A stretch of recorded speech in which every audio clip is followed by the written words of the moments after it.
Listo. Entonces, vamos a hacer un recorderis bastante rápido en qué vamos en la electiva.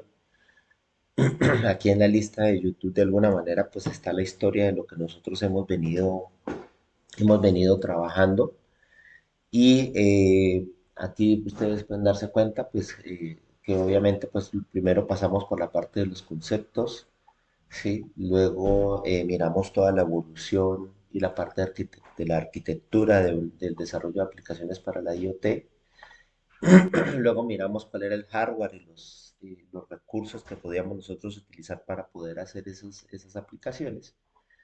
Miramos luego una metodología eh, de desarrollo en la cual, pues, de manera muy específica les comentaba a ustedes cuáles eran los puntos y como las etapas.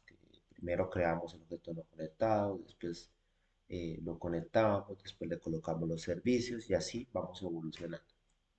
Después de eso comenzamos a trabajar sobre el entorno de desarrollo en IoT y en Visual Studio Code y empezamos a colocar un primer proyecto donde conectamos sensores, actuadores, trabajando con placas Arduino y con placas CSP.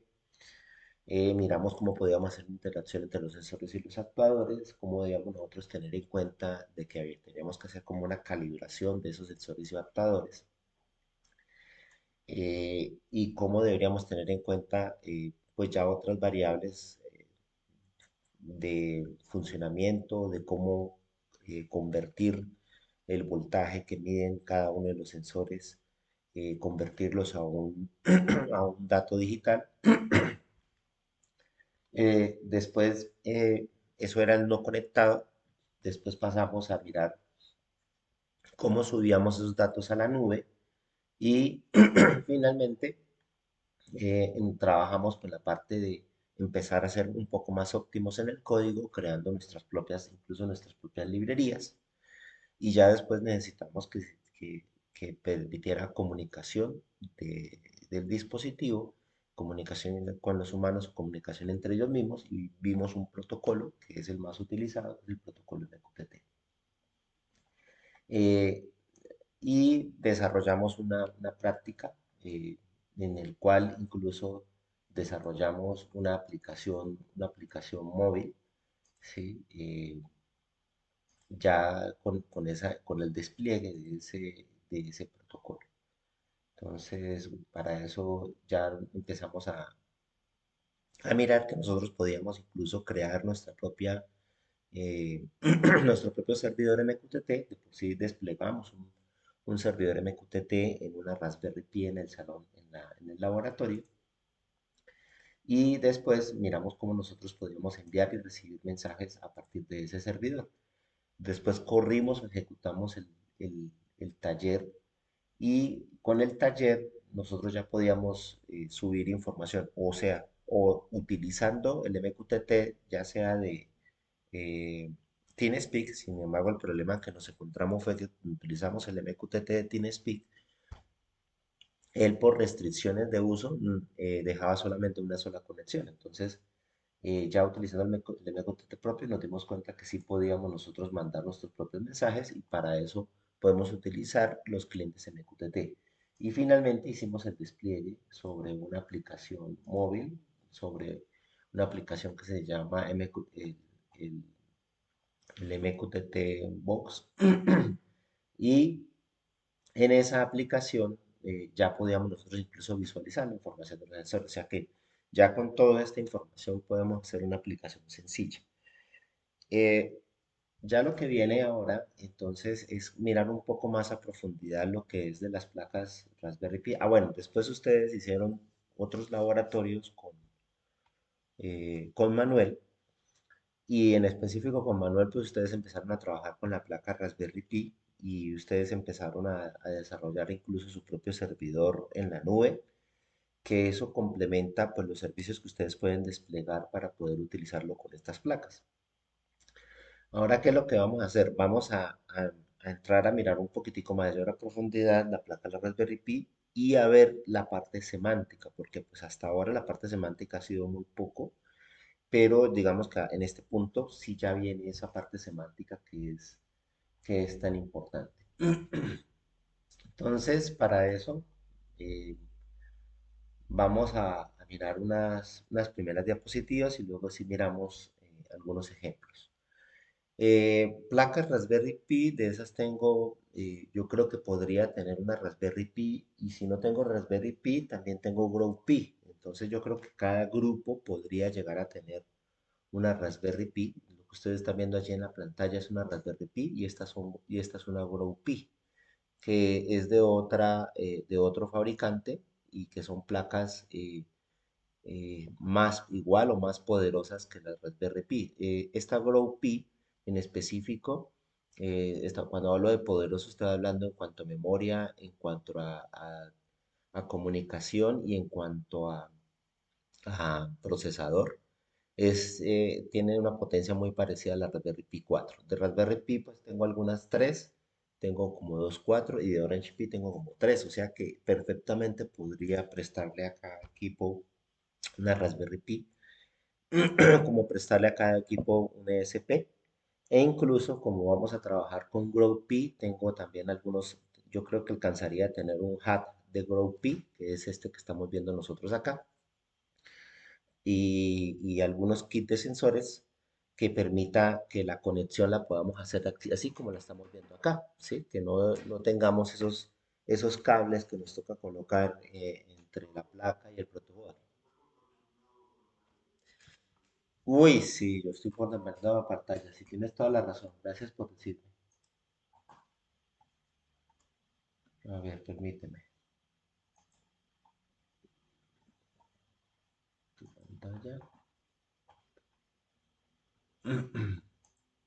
Compartir. Muchas gracias por decirme qué pena con ustedes. No me di cuenta que no tenía la pantalla compartida. Bueno, entonces lo que yo les acabé de explicar fue un resumen y ese resumen lo hice precisamente con todo lo que hemos colocado en los videos de YouTube, ¿sí?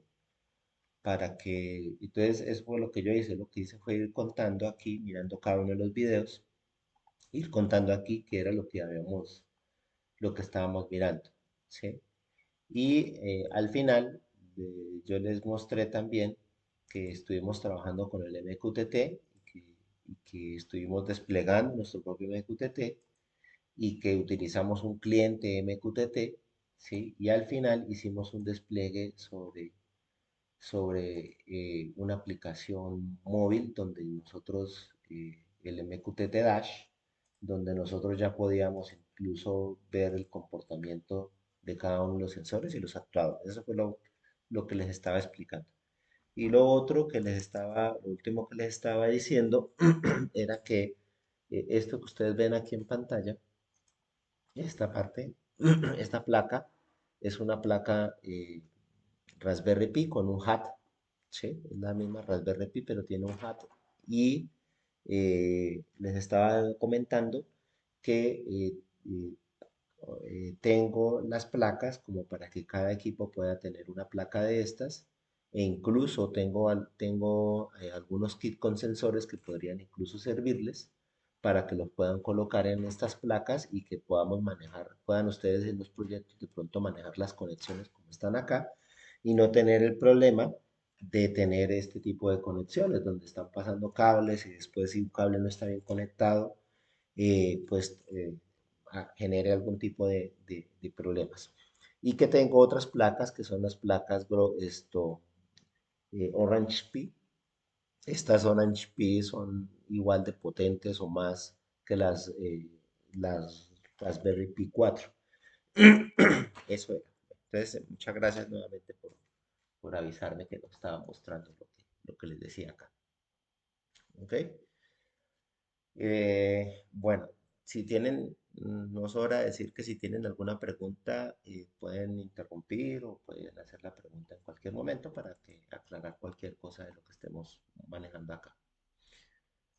Bueno, eso era esta parte del resumen de los elementos de cómo vamos a trabajar. Siempre vamos a hacer las reuniones este miércoles y el otro miércoles va a haber el espacio. Vayan, No es obligatorio, pero sí es muy importante que lo hagan porque si no después ustedes me van a mostrar un proyecto o un avance que no va a estar dentro de los alcances de lo que se requiere y podríamos después encontrar algunos inconvenientes al momento de hacer la calificación. Entonces ese espacio aprovechenlo para que ustedes vayan avanzando mucho en sus respectivos proyectos. ¿Qué es lo que vamos a hacer? Nuestro principal enfoque en este último corte es el proyecto, porque tenemos 2 semanas, esta semana y la otra, y la tercera semana de pronto algunos días, no, ni siquiera algunos días, porque la tercera semana ya nosotros estaríamos presentando lunes o martes, bueno, ahí ya miraríamos si podríamos alargar unos días, pero habría que sacar un espacio diferente para poder hacer la sustentación de los respectivos proyectos. Entonces, en esencia es eso, es el proyecto de clase, de pronto dejamos un taller de lo que hagamos y esa será la nota que se sacará de ese 30%. Entonces hay que tener mucho juicio con esta última parte de lo que nos falta. Bueno, vamos a empezar aquí a mirar la información. Como no lo vi en las grabaciones, no recuerdo si nosotros alcanzamos a ver esta parte de los estándares semánticos. No sé si alguien recuerda si alcanzamos a ver esta parte. O hasta aquí llegamos, porque pues hasta aquí está lo del MQTT y aquí está la parte de estándares semánticos. No sé si ustedes recuerdan, algunos de los que estén allí, recuerdan si alcanzamos ya a ver este tema.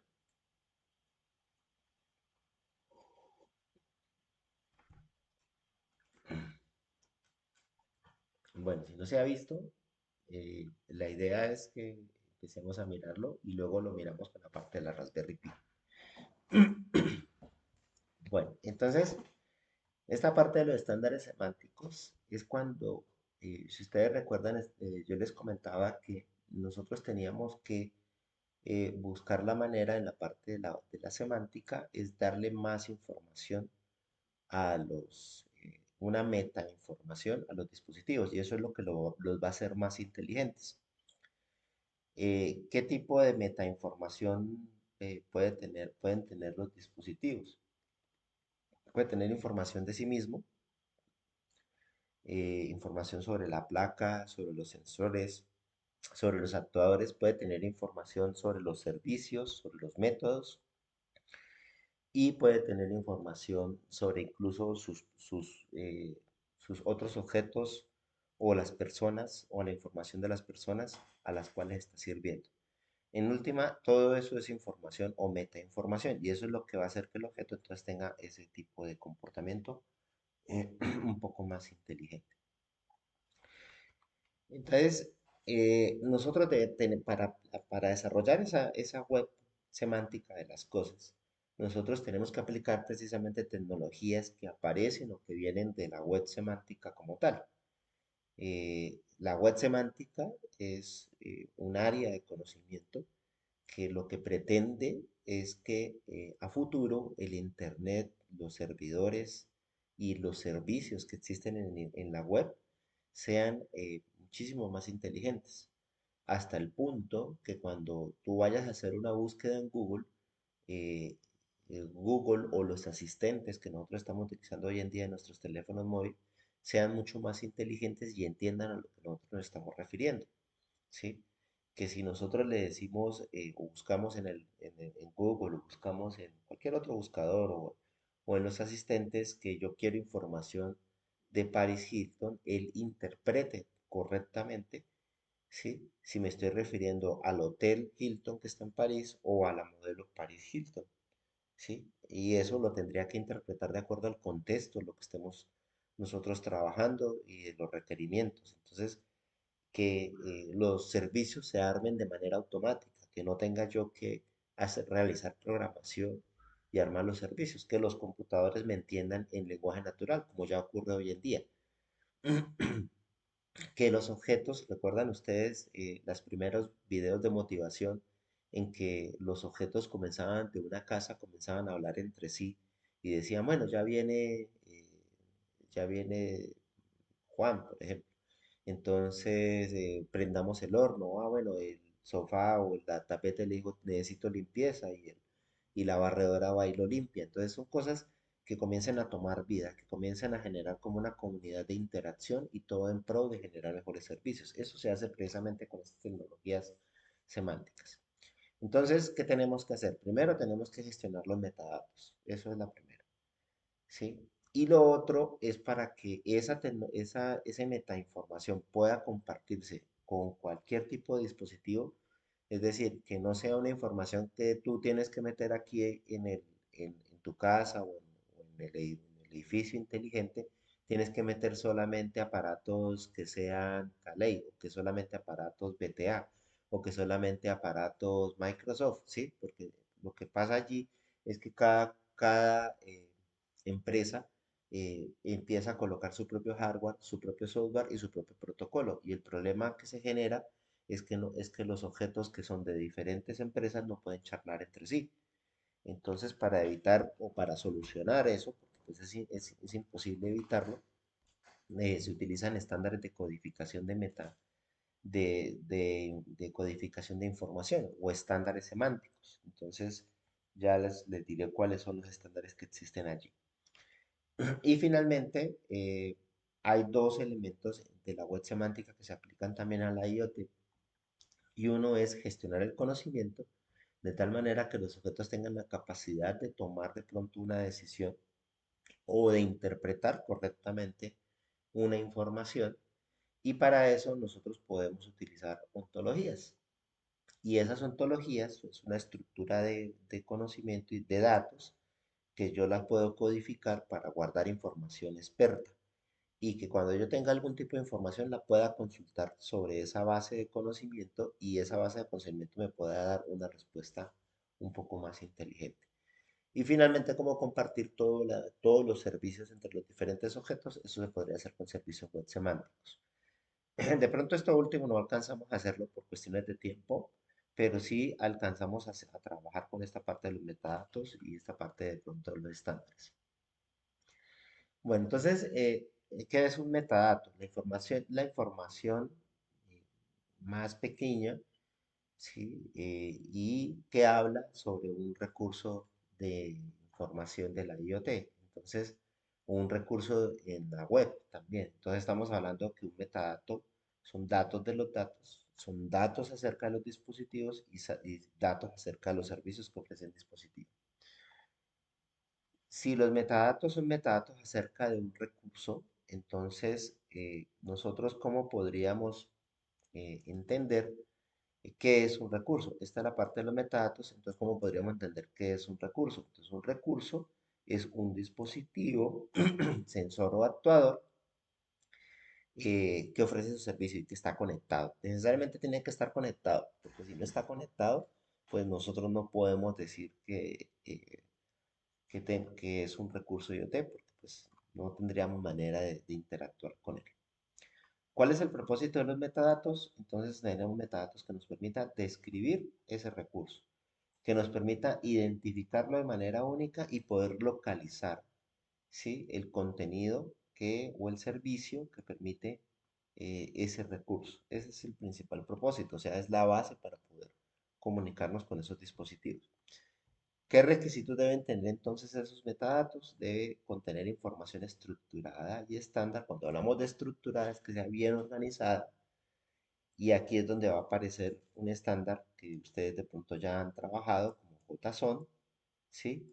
O va a aparecer un estándar como XML y tanto el JSON como el XML me van a permitir estructurar bien la información y debe ser en lo posible comprensible para las máquinas. Para que sea comprensible para las máquinas, precisamente por eso se utilizan estas formas de codificación para que las máquinas puedan procesar esa información. Entonces, eso es lo que tenemos que ver nosotros con respecto a esta parte de los metadatos. Ahora, para entender nosotros un metadato como tal, ¿sí? Entonces debemos tener en cuenta que un metadato se conforma de tres elementos fundamentales. El primer elemento es el recurso del cual nosotros vamos a hablar o vamos a decir algo. ¿Sí? Ese es el primer elemento. Nosotros vamos a decir, tenemos una placa con un sensor con un actuador, ¿sí? con unos servicios. Entonces, ese es el primer elemento. El primer elemento es de quién vamos a hablar. El segundo elemento es la propiedad, ¿sí? Es la característica o el descriptor que vamos a utilizar, ¿sí? Entonces, por ejemplo, esta placa, nosotros podríamos decir que es el fabricante, ¿sí? El siguiente elemento es el valor que toma esa propiedad, ¿sí? Y en este caso, para el ejemplo, es Microsoft. Entonces, esta sería la metainformación de un metadato acerca de quién es el fabricante de este recurso IoT que es la placa. En la parte formal ya de la definición de lo que son los metadatos en la web semántica, ustedes van a encontrar que ese recurso también lo llaman sujeto, lo llaman subject, ¿sí? Ustedes lo pueden encontrar como subject, ¿sí? Así lo pueden encontrar, subject. Y la propiedad la pueden encontrar ustedes también como el predicate, el predicado, y el valor lo pueden encontrar como el object. Entonces, cuando estemos trabajando RDF, o si en algún momento ustedes van a trabajar RDF, ustedes se van a dar cuenta que en alguna parte de esta especificación van a encontrar subject, predicate and object. Pero en últimas estamos hablando de los mismos tres tripletes, solamente que ya le están dando es un nombre formal y específico. ¿Listo? Bueno, si hay alguna duda, alguna pregunta, eh, nuevamente no duden en hacerlo. Hasta aquí vamos bien, ¿no? Entonces ya dijimos que era un metadato, ya dijimos que compone un metadato, para qué sirve y qué compone un metadato. Ahora, ¿cómo vamos nosotros a estructurar esa información y cómo vamos a guardarla dentro de los dispositivos para que podamos después compartir esa información? Vamos a utilizar XML y JSON. Sí, esto nos van a permitir darle estructura a esa información, ¿sí? Eso, y normalmente eso se escriben en texto, es decir, quiere decir que va a ser human readable, es decir, para que el humano lo puede leer y entender, pero también la máquina también lo puede leer y lo puede entender. Y deben ser creados en común acuerdo con el fin de compartir de manera indiferente los dispositivos de las plataformas, deben ser creados en común acuerdo. Entonces aquí es donde aparece la parte del estándar, ¿sí? Donde hay organizaciones a nivel internacional que se han dedicado a definir ciertas palabras claves en dominios de conocimiento específicos para que podamos compartir esas palabras entre todos y que cuando aparezca dentro de un XML y un JSON esa palabra, nosotros lo podamos entender correctamente.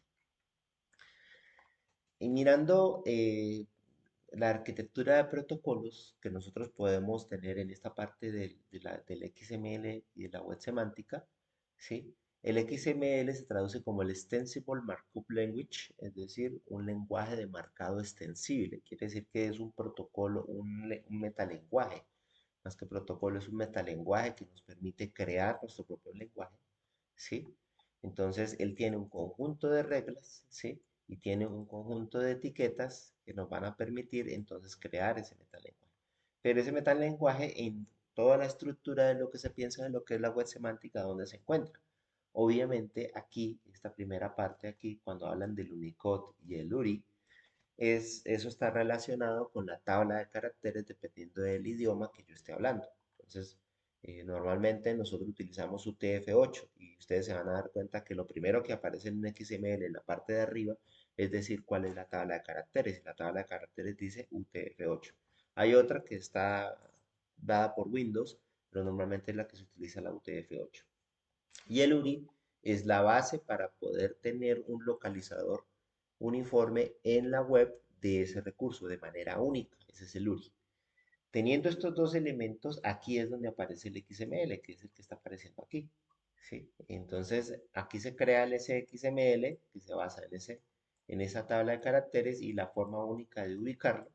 Y aquí en el XML tenemos dos elementos a tener en cuenta. El primero es el propio XML y el otro elemento es el modelo de XML. En este punto, para que nosotros lo entendamos, eh, me imagino que la gran mayoría de ustedes ha visto ya bases de datos, ¿sí? Y en el desarrollar una base de datos, cuando ustedes van a desarrollar una base de datos, uno primero hace un modelo, normalmente lo hacen en entidad relación de la base de datos. Y en últimas es un esquemita donde uno va colocando aquí tablas, ¿sí?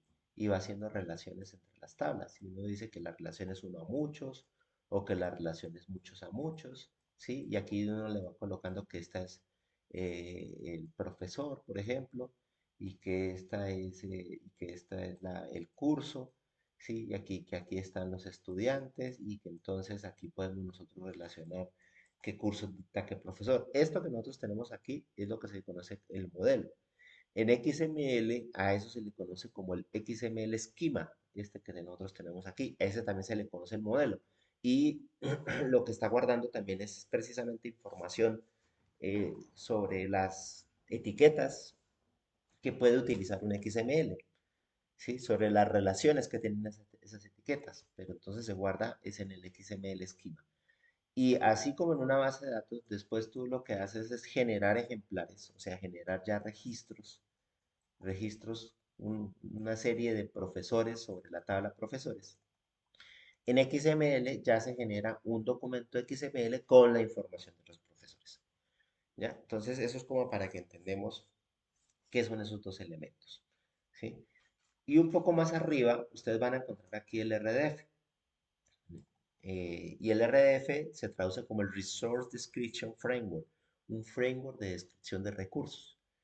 Y este lo que tiene por idea ya es que nosotros empecemos a colocar metadatos, metainformación que se encuentre relacionada, que me permita relacionar diferentes recursos en la IoT, ¿sí? Entonces, por un lado, se puede utilizar para relacionar diferentes recursos en la IoT, el RDF, y por otro lado, yo lo puedo utilizar para relacionar conocimiento o conceptos. Entonces, con el RDF yo puedo hacer esas dos cosas. Entonces, yo puedo empezar a generar esos tripletes con los diferentes recursos en la red, que fueron los mismos tripletes que les hablé en la diapositiva anterior, donde un triplete consistía en que este dispositivo, el fabricante es Microsoft. Entonces, eso yo lo puedo hacer con URIs y relacionarlo. Y comienzo a crear un grafo de metainformación. Esa es una forma para la cual yo puedo utilizar el RDF. Pero también puedo utilizar el RDF para colocar relaciones entre los diferentes conceptos y para empezar a colocar reglas de inferencia y lógica de primer orden. O sea que con el RDF ya voy a empezar a generar algún tipo de raciocinio, perdón, algún tipo de raciocinio que pueda utilizar la máquina. Finalmente, con el RDF se crean las ontologías y las ontologías sí ya son estructuras que ya tienen toda esa lógica y que se guarda conocimiento experto. Entonces, con una ontología perfectamente uno podría hablar de relaciones entre personas, podría hablar de definir los tipos de transporte, los tipos de mascotas. O sea, se pueden crear ontologías en diferentes dominios de conocimiento. Y esas ontologías normalmente son creadas por expertos, son almacenadas en el computador y después el computador o los dispositivos pueden consultar esas ontologías y generar algún tipo de interacción con conocimiento. Y lo que viene aquí arriba, esto que nosotros tenemos aquí arriba, son elementos importantes para que pueda haber confiabilidad. Entonces, el manejo de la lógica, precisamente de manera automatizada, que podamos nosotros hacer prueba y confianza que nos permita a nosotros establecer que el nivel de razonamiento que están generando aquí los dispositivos puedan ser confiables y se pueda confiar en ese eh, tratamiento automatizado de la información. Entonces, esto es lo que viene más adelante en un curso completo de web semántica, ya se vería todos esos elementos. Aquí solamente vamos a ver el XML y cómo lo vamos a empezar a utilizar para colocar esos metadatos. Sin embargo, en IoT, nosotros utilizamos, aunque utiliza bastante el XML, suele utilizarse con generalmente con mayor uso es el JavaScript Object Notation. ¿Por qué? Aunque un recurso o un archivo sea escrito en XML, se tenga su contraparte similar en JSON y guarden y almacenen lo mismo. Sin embargo, el JSON es más efectivo en cuanto la parte de ahorro de recursos. Un XML versus un JSON que contenga la misma información, ¿sí? Entonces este es el JSON y este es el XML. El JSON normalmente va a tener menor cantidad de bytes, ¿sí? Y va a ser un poquito más entendible, ¿sí? Porque el JSON está hecho precisamente para que, digamos, sea más sencillo de escribir, ¿sí? Y el otro elemento, como fue creado por Java, es que casi que existen las librerías que reciben el JSON y lo convierten en un objeto, hablando ya en programación orientada a objetos. Y ya en programación, pues si directamente tú recibes un JSON y lo conviertes en un objeto, pues prácticamente tú puedes navegar entre la información que estaba en el archivo que fue transferido. Con el XML también toca hacer lo mismo, se puede, pero el XML pues toca hacer el proceso de parser, o sea, el proceso de convertirlo después a un objeto, que ya existen librerías también para el XML.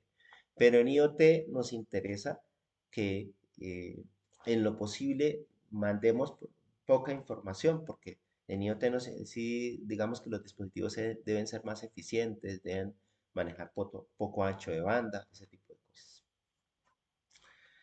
Bueno, ahora, alguien podría decir, bueno, listo, está bien, JSON, XML, metadatos, lo que hemos estado nosotros hablando, ¿sí?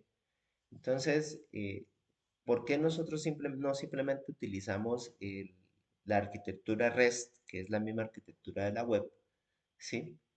Y, y ¿por qué no utilizamos solamente eso? Entonces, la respuesta es que sí, de todas maneras nosotros lo vamos a utilizar. Sin embargo, un protocolo ya HTTP como tal eh, maneja más ancho de banda y ese protocolo pues maneja un poquitico de mayor procesamiento, aunque se utiliza en muchos de los servicios que nosotros estamos utilizando de la parte IoT. Lo que nosotros buscamos es que haya una eficiencia en el consumo y en la potencia, ¿sí?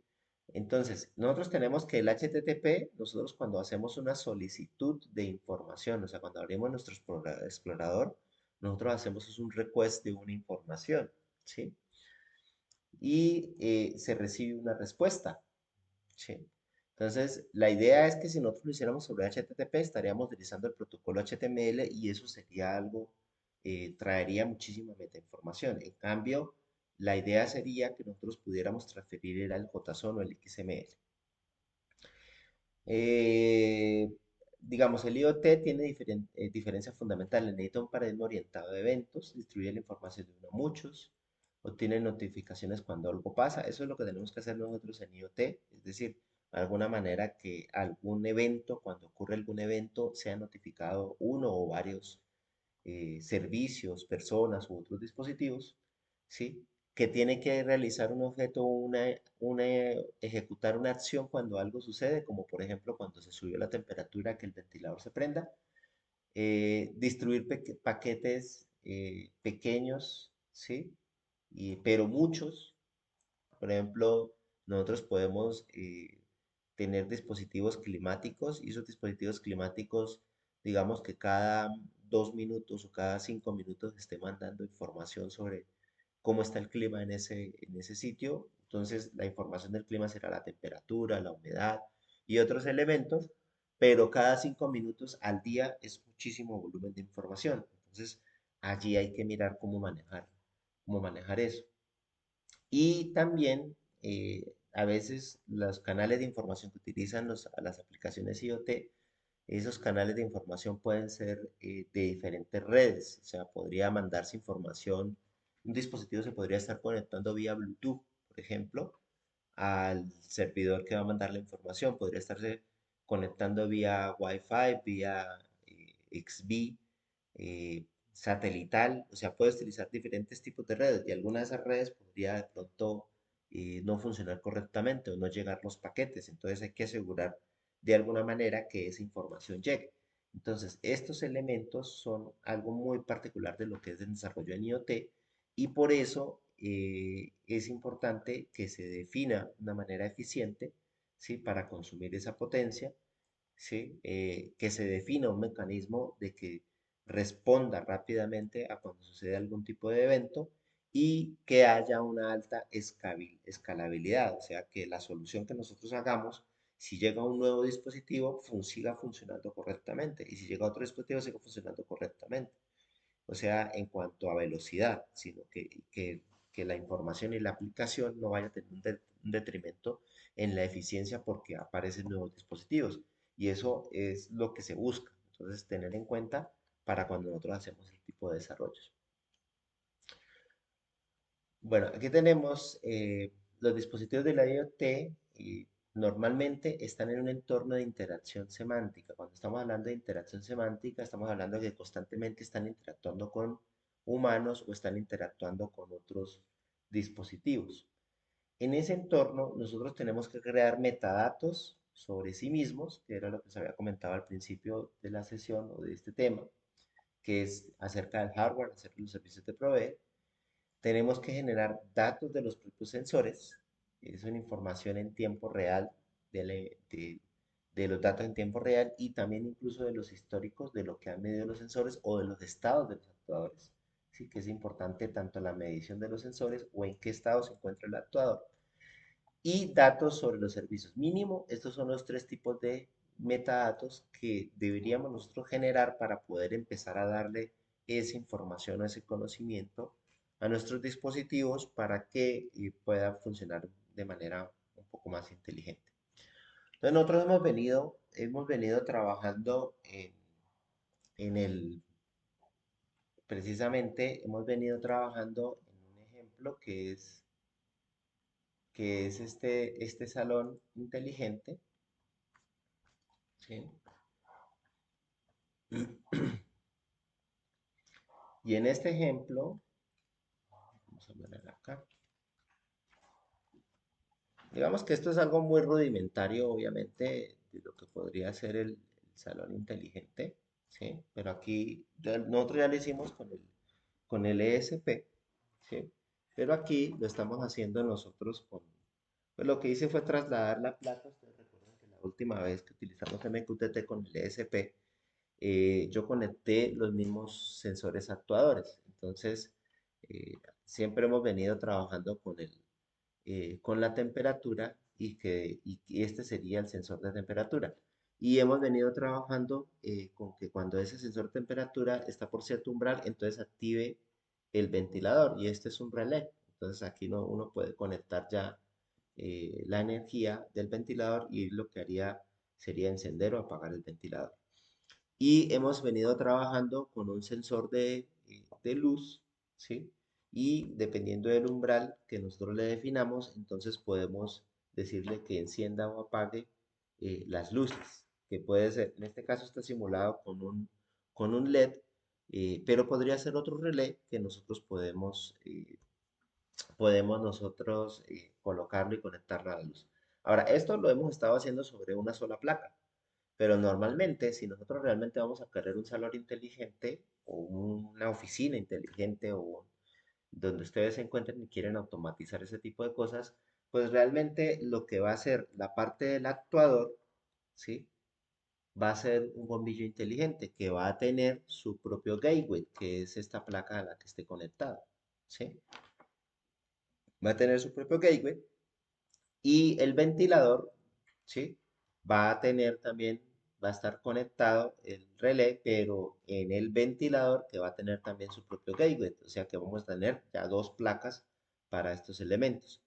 Y aquí donde están colocados los sensores, podrían estar los dos sensores en un mismo gateway. Entonces mínimo vamos a tener allí tres gateways donde en una placa podrían estar los dos sensores y en un gateway podría estar el ventilador y en otro gateway podría estar, o en otro dispositivo, por no llamarlo gateway, ¿sí? Podría estar el otro. O sea, podríamos tener esos elementos, ¿sí?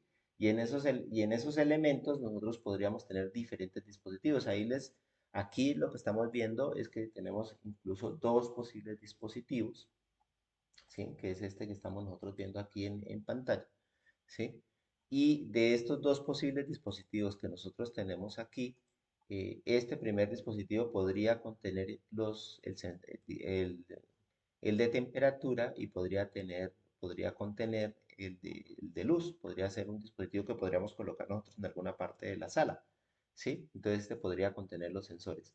Y este podría ser, por ejemplo, el bombillo y podríamos tener por aquí de pronto, ¿sí? El tercer gateway que contiene el ventilador, ¿sí? Entonces realmente vamos a tener es un sistema de interacción. Y esto es lo que se llama precisamente un sistema de interacción semántica, ¿sí? ¿Y cómo lo vamos? Tenemos que comunicarlo, ¿sí? Y es lo que estamos viendo acá. Nosotros tenemos que comunicar esa información. Para eso, entonces ya vimos nosotros una forma de comunicar la información. Vamos a utilizar el protocolo MQTT, que es el que está acá. Podemos utilizar ese protocolo para poder comunicar esa información. ¿Y qué es lo que vamos a comunicar? Los tres elementos básicos que vimos en la anterior diapositiva.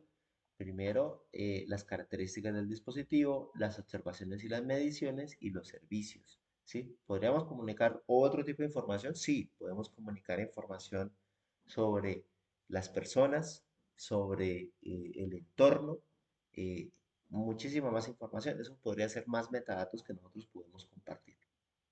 ¿Sí? Ahora, normalmente uno diría, bueno, entonces eso lo vamos a convertir en XML o JSON. Entonces, este dispositivo que tiene un identificador podría tener su identificador con su archivo que lo describa. Entonces sería el 1XML. Este otro dispositivo podría ser el 2XML. Y cuando este dispositivo 1 solicita información a 2, entonces 2 puede mandar este archivo 2XML y uno puede conocer qué información, qué dispositivos, qué elementos tiene 2. Si 2 solicita información a uno le manda 1XML o 1JSON y él lo recibe y puede leer la información y saber qué información. Y así con metadatos podemos empezar a intercambiar información en este entorno. Si yo tengo un dispositivo que tiene un LM35, un TM36, pero aquí realmente pues, lo tenemos nosotros es con una placa GrowP, ¿sí?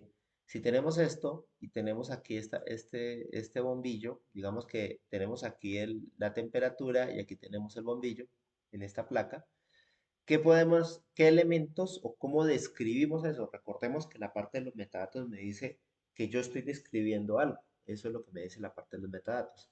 Entonces, ¿yo qué puedo describir acá? Yo puedo describir de toda la plataforma el nombre del gateway, ¿cierto? Si es un Arduino, o el tipo de gateway, si es un Arduino, una Raspberry, una, eh, cualquier otra placa, ¿sí? El modelo, quién es el fabricante. Entonces, esto es información general acerca de lo que es el dispositivo que nosotros tenemos acá, ¿sí? Ahora, esta primera información que nosotros tenemos acá, ¿sí? Miren que aquí tenemos esto de acá, me está dando información de este elemento de acá. Pero ahora, si yo voy a describir este recurso, ¿sí? Entonces yo puedo decir que estos recursos que están aquí pegados a la placa, yo puedo decir que tiene un tipo de recurso. ¿Cuál tipo puede ser? Ah, o puede ser un sensor o puede ser un actuador. Entonces, ¿cuál es? Si estoy describiendo este, será actuador. Si estoy describiendo este, será un sensor. ¿Qué señal maneja? Que puede ser una señal digital o puede ser una señal análoga. Entonces, si estoy describiendo este, tengo que decirle que la señal que está manejando es digital. Si estoy describiendo este, sería que la señal será análoga. ¿Qué voltaje o cómo manejan el voltaje? Entonces, el bombillo, el rango inicial es 0 voltios o 3.3 o 5 voltios. Rango inicial y rango final. En el de temperatura, el rango puede estar entre 0 y 1024 voltios, eh, el rango de salida, ¿sí?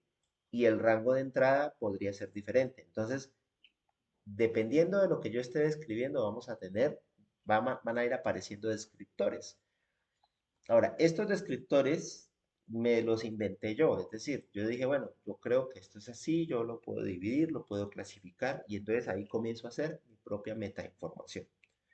Pero ya se han desarrollado estándares, ahí viene la parte de los estándares. Se han desarrollado estándares, sí, la Open Geospatial Consortium ha generado un estándar que se llama Sensor ML y ese estándar, y también hay otro estándar que ha desarrollado eh, que ha desarrollado Eclipse, ¿sí? Y en Eclipse también hay otro estándar que podemos utilizar. O sea, hay dos estándares que son los más usados, que pueden ser usados, que ya tienen ya definidas estas etiquetas con las cuales yo puedo describir cada uno de estos recursos. Ahora, con respecto a los datos, por ejemplo, si este dispositivo o al contexto de la información que es donde se va a desplegar, si este dispositivo yo lo despliego aquí, por ejemplo, en esta mesa, entonces yo diría que este dispositivo está relacionado a una entidad del mundo real, que es la mesa, ¿sí? Y ese dispositivo sobre la mesa está capturando una temperatura. ¿Y cuáles son los datos de temperatura? Enteros. ¿Cuál es la unidad de medida? Grados centígrados, podría ser Kelvin, ¿sí? ¿En qué momento tomó el dato? ¿Cuál fue la hora que tomó el dato? Y la hora tiene que ser una hora no solamente local, sino una hora internacional. Entonces, de alguna manera toca manejar el UTC, porque si no se maneja, pues puede generar algún error cuando se consulte desde otras partes del mundo. ¿En qué lugar se hizo la medición? Entonces, ya estamos hablando también de ubicación geográfica, de latitud y longitud e incluso de elevación. Esta información es solamente es de la observación, ¿sí? Y aquí no estamos viendo incluso los servicios, ¿sí? Aquí estamos viendo, entonces, las características del dispositivo es todo esto que tenemos acá, ¿sí? Estas son las características del dispositivo. Son los metadatos de características del dispositivo. Las características de las observaciones es esto de acá, que tenemos acá. Esto que tenemos acá son las características de las observaciones. Y de los servicios, nosotros podríamos crear también otro XML u otro JSON que guarde la información de qué servicios provee este dispositivo. Entonces, que provee un servicio llamado temp, ¿sí? Y que provee otro servicio llamado encender, apagar bombillo, ¿sí? Encender, apagar bombillo.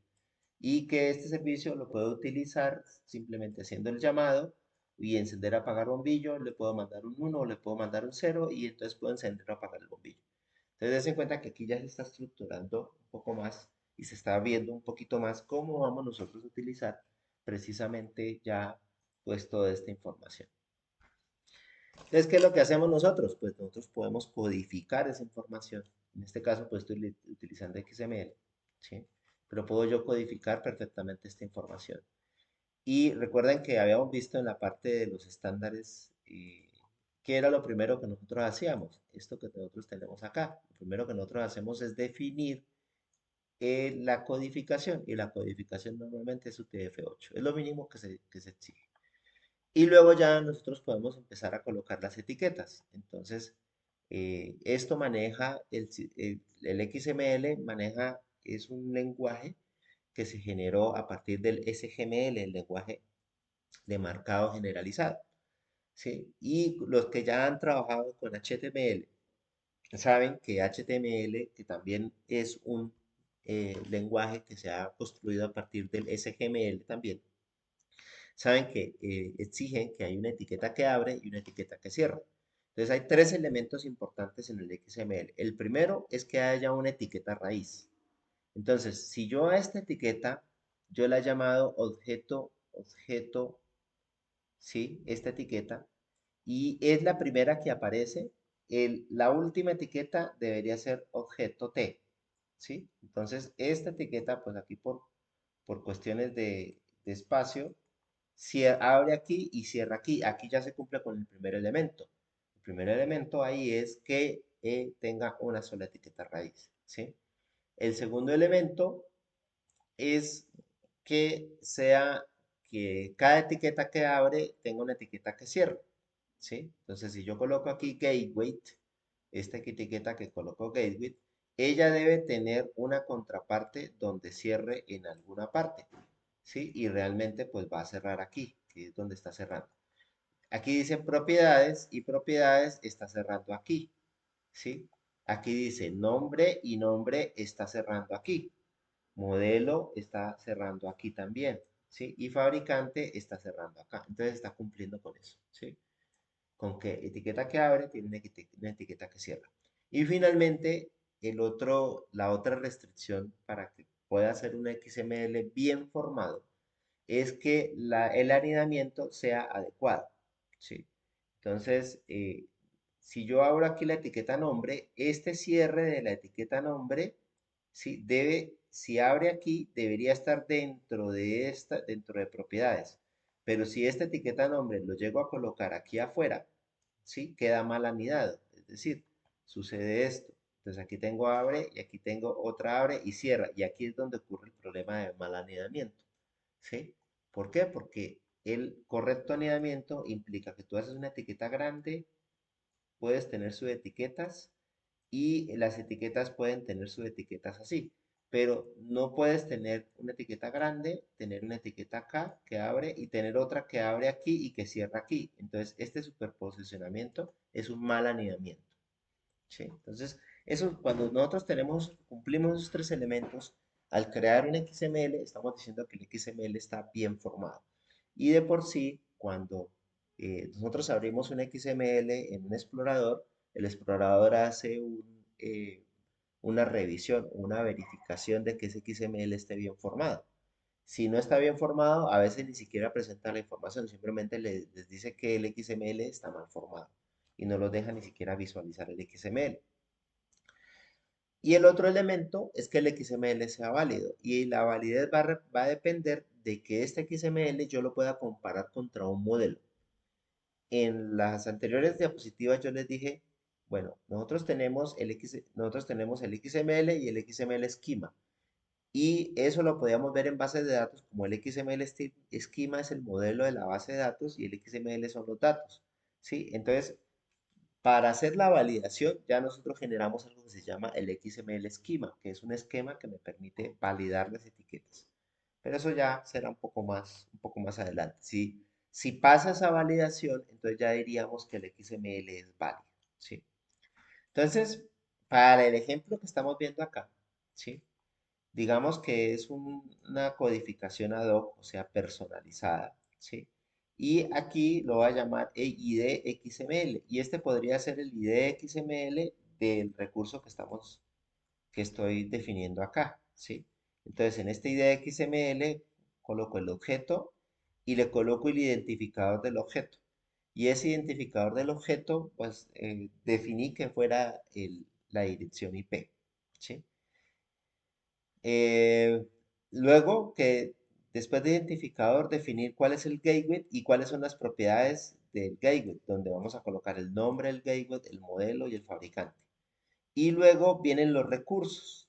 Y los recursos tienen una subetiqueta que se llama recurso IoT para empezar a escribir los dos recursos que están allí. Entonces tenemos dos recursos, tenemos el bombillo y tenemos el sensor de temperatura. Entonces, este y primer recurso, que sería el de temperatura, va a ser un sensor, que la señal como es análoga, ¿sí? Que el voltaje, el rango inicial es de 3 y el rango final es de 30, ¿sí?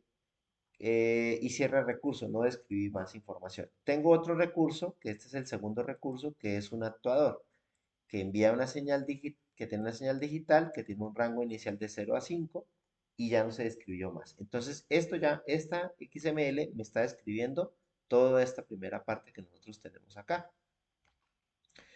Ahora, para los datos, para la medida, que es la segunda parte que tenemos acá, entonces vamos a hacer un XML medida, es este medida, este XML medida. Y este XML medida, pues obviamente aquí viene la codificación, entonces tiene algo que se llama la observación. Mire que aquí abre y aquí cierra, y aquí cierra la observación. Y esa observación se hace sobre una entidad que se llama mesa. Aquí está entidad, ¿sí? Que abre y entidad que cierra acá, ¿sí? Y esa entidad tiene un recurso que es un sensor cuya característica que está midiendo es una propiedad que es la temperatura. ¿La temperatura de quién? De la mesa. ¿Sí? Y viene aquí la medición. La medición específica de esa característica es 24, que fue lo que dio el sensor de temperatura, grados y a la hora en que hizo la medición, en qué lugar, longitud y latitud. El actuador tiene un actuador que está midiendo la luz, ¿sí? Y miramos si el actuador está encendido o está apagado. Si está encendido, debería tener el valor de 1. Si está apagado, debería tener... Esto es un comentario, ¿no? Ese es un comentario sobre XML. Entonces, el estado es 1, quiere decir que está encendido. ¿A qué horas se hizo esa verificación del estado y en qué lugar se encuentra? Entonces, esto es una observación. ¿Sí? Entonces ya tenemos metadatos de metainformación del dispositivo y tenemos metadatos de la observación que genera. Y podríamos generar otro XML con los servicios, pero bueno, eso lo dejamos, eso lo podríamos dejar para después. Para mirar un poco más información sobre esto, entonces, y lo pueden ustedes después trabajar o revisar un poquitico mayor profundidad, hay una en el mismo GitHub, en el GitHub, en el GitHub mío, que es el de Manzanbe, aquí tengo un pequeño proyecto que se llama XML IoT, ¿sí? Ese proyectico nosotros lo podemos bajar y podemos empezar a trabajar con ese proyecto, ¿sí? Entonces, eso lo podemos hacer.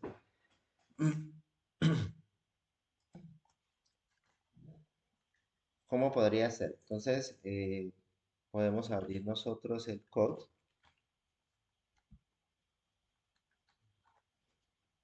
Bueno, hasta aquí alguna pregunta, muchachos. Una pregunta, una aclaración, algo que ustedes crean que debe explicar un poquito mayor profundidad.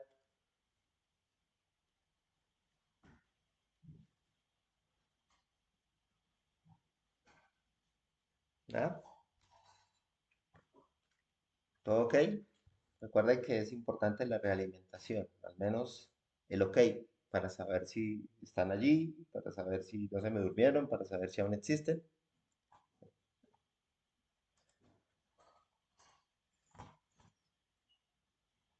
A ver, yo sé que venimos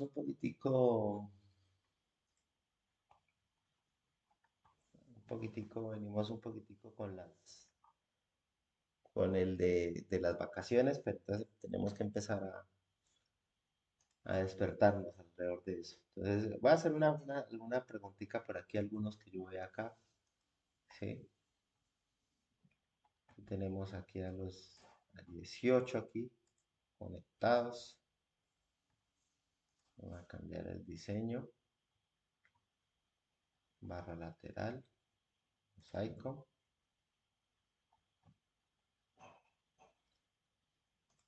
Listo, aquí estamos todos los que estamos aquí conectados.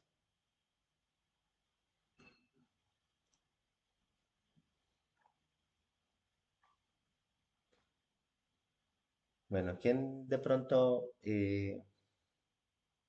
no, pues no, a ver, ¿estás por allí, Juan Carlos?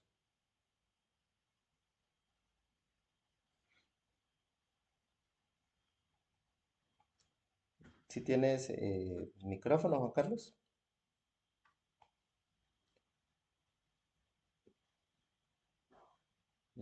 Camilo, Perafán.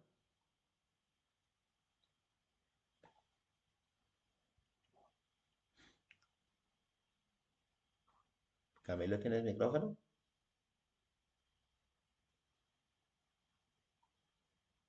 Mira, que a todos les va a fallar el micrófono hoy, porque la idea de hacer una clase virtual precisamente es que nosotros pues tengamos todos los medios para poder interactuar, porque si es solamente escucharlo a uno, pues hago un video y lo coloco en YouTube y ustedes simplemente lo miran cuando quieran, pero la idea aquí es que interactuemos un poquito, ¿de acuerdo? Danilo,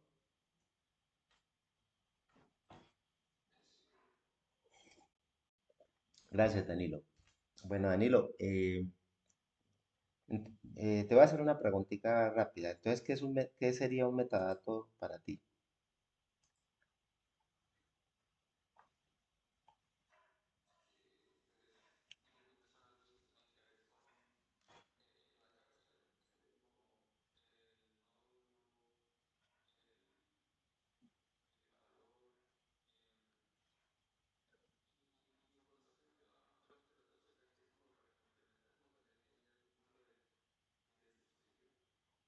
Sí, más información acerca del dispositivo, de los datos, de esa información va a permitir entonces que tú puedas identificar con qué dispositivo estás interactuando. ¿Sí? Y de por sí eso es lo que hacen las empresas. Ustedes se dan cuenta que si uno va a alguna parte a comprar un bombillo inteligente, lo primero que te dicen es descarga la aplicación para el móvil. Tú descargas la aplicación para el móvil y luego lo que hace es que tú conectas el bombillo y luego el bombillo toma energía del mismo socket y el bombillo, como tiene conectividad Wi-Fi o conectividad Bluetooth, porque esos bombillos traen esas dos conectividades, entonces tú descargas la aplicación y la aplicación automáticamente detecta el bombillo, ya sea por Bluetooth o por Wi-Fi, normalmente lo hace por Bluetooth. Y ya después tú le puedes configurar el Wi-Fi desde tu aplicación móvil. ¿Cómo es posible hacer eso? Con los metadatos. ¿Sí? ¿Por qué? Porque el bombillo expone su información. Cuando tú conectas el bombillo llega y despliega el Bluetooth y él comienza a conectarse y cuando se conecta con la aplicación móvil, lo que hace es pedirle esa meta información y el bombillo le manda el identificador, le manda qué tipo de bombillo es, si puede manejar diferentes luces de diferentes colores. Entonces, al mandarle esa meta información, la aplicación puede llegar y decir, ah, bueno, ya sé qué tipo de bombillo es y la puede configurar y puede generar esa funcionalidad. ¿Sí? Todo eso se hace con meta información. Si nosotros lo hiciéramos ad hoc, es decir, si cada programador generara esa información, no habría manera de ampliar, porque tú llegas y conectas un bombillo, pero el día de mañana pusiste otro bombillo, entonces tendrás que meterte el código fuente para resolverlo. No, ese otro bombillo también tiene su metainformación, ¿sí? Y puedes poner toda la casa con bombillos, ¿sí? Pero cada bombillo es único, cada bombillo tiene metainformación y cada bombillo va a mandar su propia información a la aplicación para poder interactuar, ¿sí? Entonces, lo que yo quiero hacer es aquí un pare un poquitico para que vayamos rescatando todos estos conceptos que ya les acabé de dar, ¿sí? Y vayan ustedes mirando esto cómo lo pueden usar en sus respectivas aplicaciones, ¿sí? Bueno, no sé, Wilber, ¿estás por allí?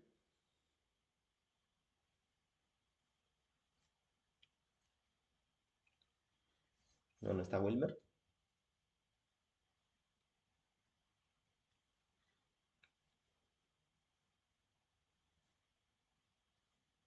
Wilmer, hace rato que ya no me acordaba yo de estas sesiones espiritistas que hacíamos a veces, ¿sí? Wilmer, ¿estás allí? Preséntate y di algo.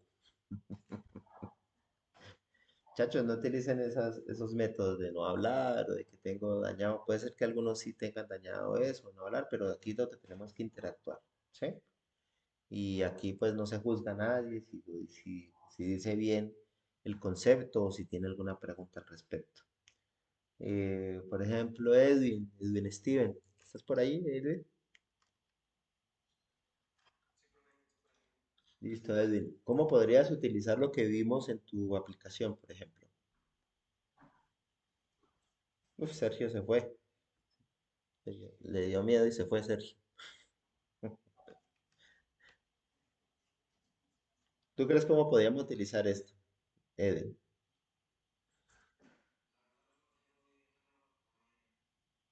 ¿Cuál es la aplicación tuya? ¿Qué es lo que están pensando hacer? Ok, listo. Entonces, digamos que tú tienes, vamos a colocar, vamos a hacer algo acá y vamos a mirar, vamos a buscar claridad con respecto a tu proyecto, ¿sí? Entonces, voy a abrir aquí una pizarra, ¿sí? iniciar una nueva pizarra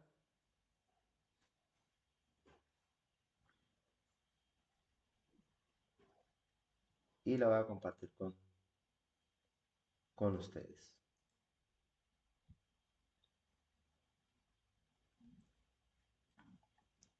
Bueno, ustedes ya se compartió esa pizarra, pero me imagino que ustedes ya la pueden ver allá o pueden ver lo que estoy compartiendo acá. No hay ningún inconveniente. Sí, ahí ya está. Jamboard.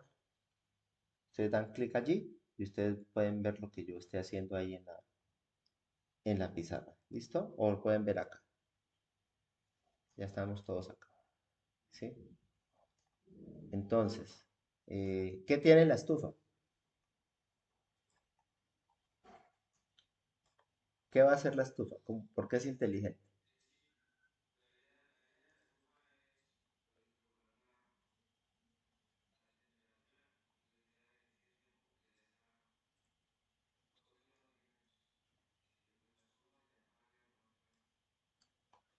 Entonces, tú quieres decir entonces que nosotros vamos a tener aquí nuestra estufa, ¿cierto? Aquí está la estufa. Y tenemos aquí el controlcito de temperatura, ¿sí? Entonces, tú ya estás pensando, cuando dices inteligente, estás diciendo que la estufa de alguna manera tiene un comportamiento que la hace ser inteligente, ¿cierto? Tiene un comportamiento que la hace ser inteligente. ¿Cuál sería el comportamiento? Tú colocaste café, ¿sí? Entonces aquí a esta estufa le colocamos una jarrita a calentar aquí agua, ¿sí? ¿Cuál sería qué es la parte inteligente que tú piensas que debe hacer?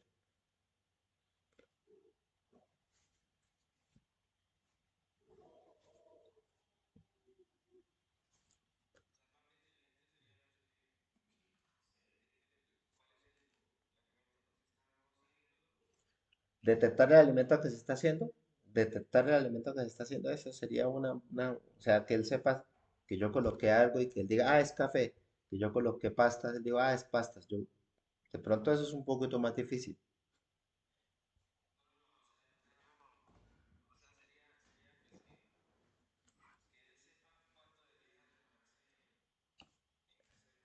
Listo, tiempo. Entonces es un servicio de tiempo, ¿cierto? Entonces estamos hablando de que tú estás pensando, o tu equipo está pensando, en que va a haber un tiempo específico, ¿cierto? Debe haber una información sobre el tiempo de cocción, ¿sí? Listo. Ese tiempo de cocción lo crea el dispositivo o lo pone la persona.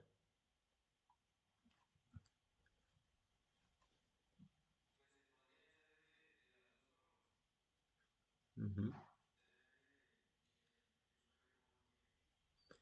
Bueno, definamos una para que no nos quede amplio. Y esto que estoy haciendo aquí es para que ustedes ya estén pensando también en sus proyectos, ¿sí?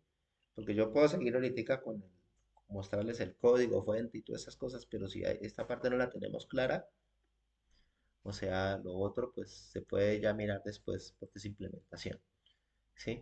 Entonces definamos que tú le das tres opciones, ¿sí? Digamos que aquí, por decir algo, estoy inventando aquí cosas para que ustedes tengan en cuenta eso, que tú das una opción de que si, digamos que tienes una opción, la opción uno, ¿sí? Que tiene que ver con café, ¿sí? Que tiene que ver con café.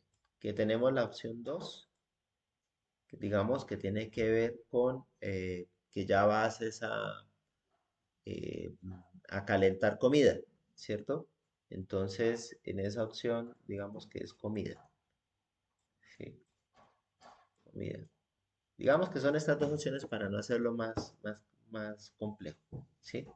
Entonces, cuando tú colocas algo allí a cocinar, entonces tú desde la aplicación, posiblemente no sea, digamos que tan, digamos, el servicio como tan supremamente importante, pero es para mí que miremos cómo podemos hacer eso. Entonces tú tienes una aplicación aquí, ¿sí? En tu dispositivo y aquí aparece, aquí en la parte de arriba aparece que esta es la estufa inteligente, ¿cierto?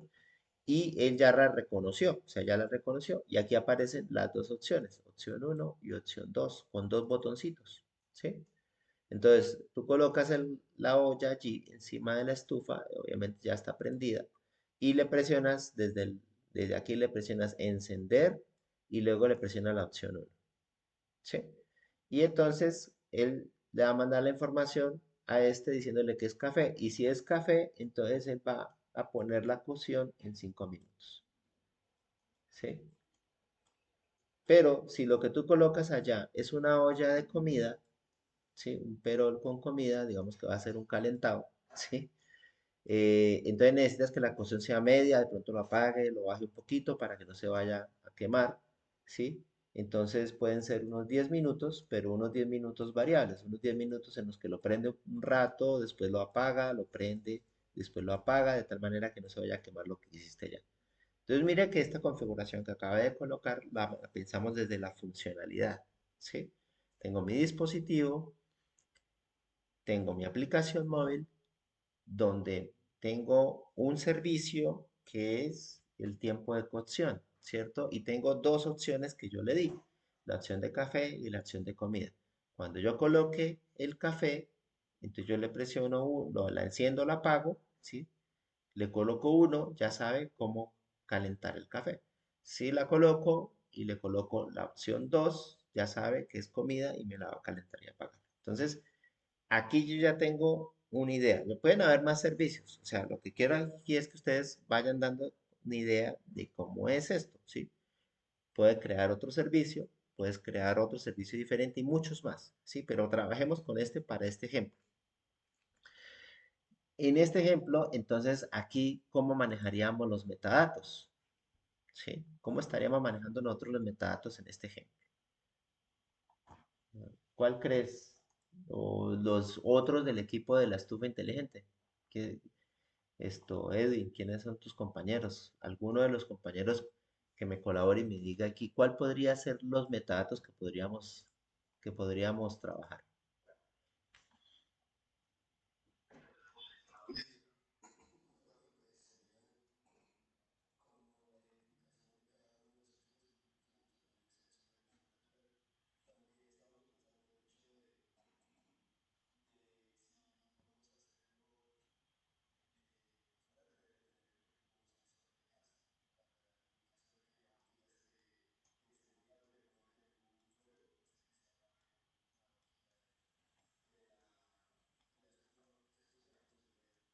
Ajá, perfecto.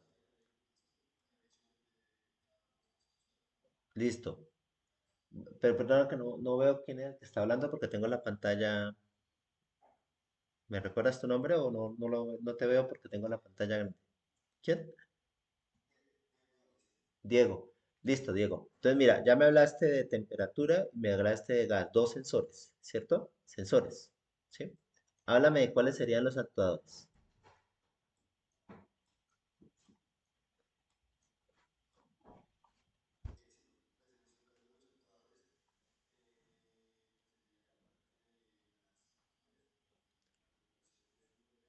O sea que tendríamos como una especie de que para que el gas se prenda o algo, ¿cuál podría ser el actuador aquí? O sea, hablemos de un actuador específico que me permita hacer eso.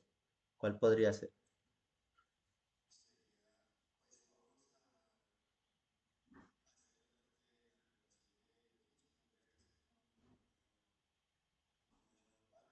Exacto, podría ser una válvula, ¿sí? Entonces voy a colocar aquí tres, voy a colocar aquí una válvula. ¿Listo? Listo. Pero si es una cocina eléctrica, es tan sencillo como un eh, relay, ¿sí?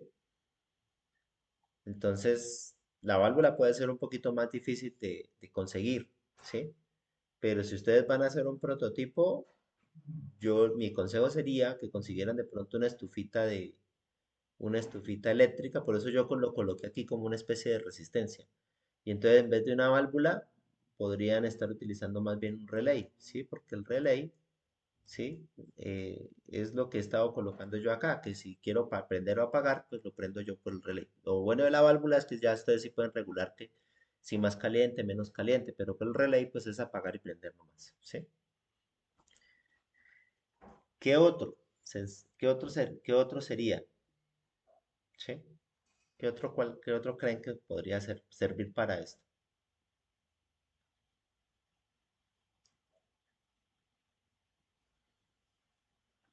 Bueno, trabajemos con estos. Estos son actuadores, ¿sí? Estos son los actuadores, ¿sí? Entonces tenemos por un lado sensores y tenemos por otro lado actuadores de nuestra estufa inteligente que tiene que hacer este servicio, ¿de acuerdo? Que tiene que hacer este servicio. Ok, a ver, tú hablaste, Diego, tú hablaste de que, bueno, pero para conectar los sensores actuadores necesitamos un gateway. ¿Qué gateway ustedes creen que pueden utilizar? ¿Qué gateway? ¿Cuál han pensado?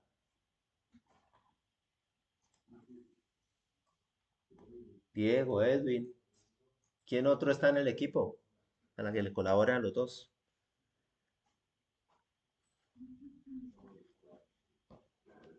Vamos muchachos, que aquí de una vez les estoy colaborando con esto y de una vez me sirve para ejemplo para los demás. Ahora, cuando digo gateway, recuerden que me estoy refiriendo, van a utilizar un Arduino, van a utilizar un SP, van a utilizar una Raspberry Pi, que van a utilizar como gateway.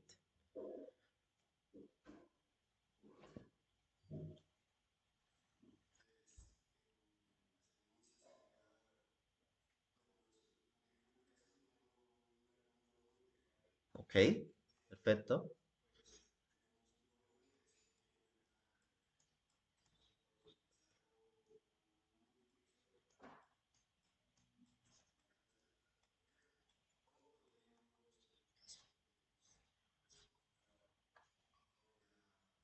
Ajá. Perfecto. Listo.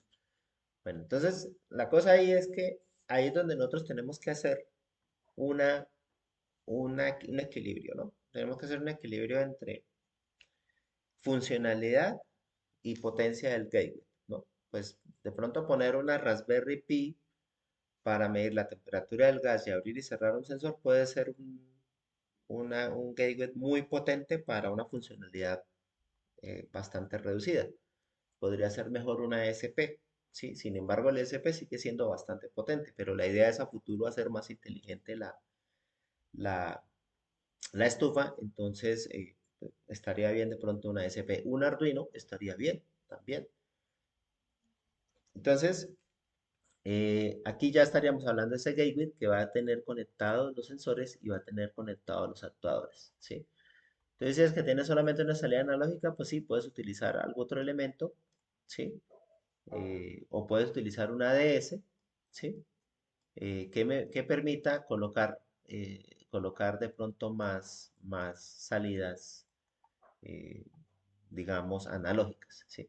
Pero aquí tenemos, aquí ya, bueno, eso ya es cuestión de cómo sería la conexión con eso, ¿sí? Y lo ideal es que si este Arduino tiene esta Wi-Fi, va a tener una dirección IP, ¿cierto? Que esa dirección IP normalmente, internamente, los Wi-Fi nos dan direcciones como estas, ¿sí? Normalmente. No es que siempre sea así, pero es lo más normal. 68 punto algo. Entonces digamos que le da el punto 5 por acá, ¿sí? Listo. Entonces, miren que aquí ya vamos teniendo un poquitico de más cara de cómo es este despliegue y cómo es este trabajo, ¿sí? Ahora sí, teniendo esto, si el proyecto fuera solamente esto, ¿sí? Y ustedes van a generar una interfaz, una aplicación acá, ¿sí? Una aplicación acá donde van a generar esa interfaz para este servicio de tiempo de cocción, ¿sí? Entonces ya ahora sí podemos, teniendo esto, ya ahora sí podemos pensar en los metadatos que vamos a utilizar, ¿sí? Entonces, ¿cuáles serán los metadatos que vamos a utilizar? Miren que yo ya les di un ejemplo acá atrás, ¿sí? Aquí atrás les dije, este es un ejemplo ad hoc, pero este es mi ejemplo, el mío, ¿sí? Ustedes pueden utilizar el propio de ustedes o pueden utilizar uno de los estándares, que los estándares, eso ya yo les voy a mostrar más adelante en dónde encuentran el estándar, pero este fue el mío, ¿sí? Entonces yo puedo generar este XML para la estufa inteligente, ¿sí? Entonces yo podría, Si ustedes descargan el proyecto, que les acaba de decir que está ahí en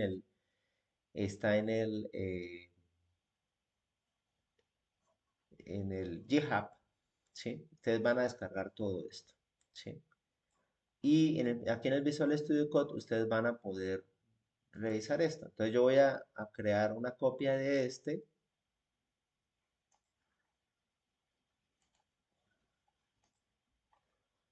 ¿sí? Aquí está, ID copy, ¿sí? Y miremos cómo ya esa especificación que he definido para la identificación, la puedo yo, eh, la puedo yo utilizar. Entonces, mire, como es un XML, ¿sí? XML versión 1 encoded UTF-8, esto viene aquí siempre, ¿sí? Mire, objeto IoT, identificador. ¿Cuál fue el que nosotros le dimos aquí en este ejemplo? O el que él toma cuando ustedes lo conecten a la red. 192.168.68.5. Entonces, 192.168, aquí sería el 68 y aquí sería el 5, ¿sí? Entonces ya voy a identificar cuál es el gateway. El gateway tiene unas propiedades, ¿sí? Y las propiedades que tiene un nombre. ¿Cuál sería el nombre? Arduino 1 Wi-Fi, ¿cierto? ¿Cuál, Diego? ¿Cuál, Diego, perdón? Uy, sí, no estoy presentando pantalla. Otra vez metí la pata otra vez aquí en este lado. Bueno, pero menos mal, lo otro sí lo vieron, ¿no? Lo del Jamboard, ese sí lo estaban viendo. ¿El Jamboard sí lo estaban viendo?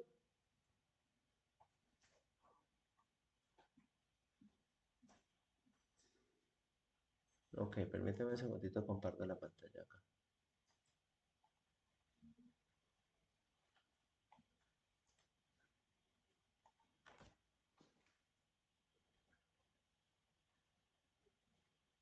Permítame un segundito. ¿Tú necesitas algo?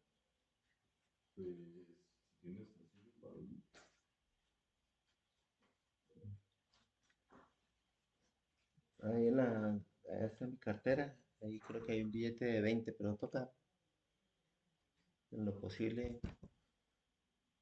Hay un billete de 20 allá en mi cartera. Bueno, hablamos.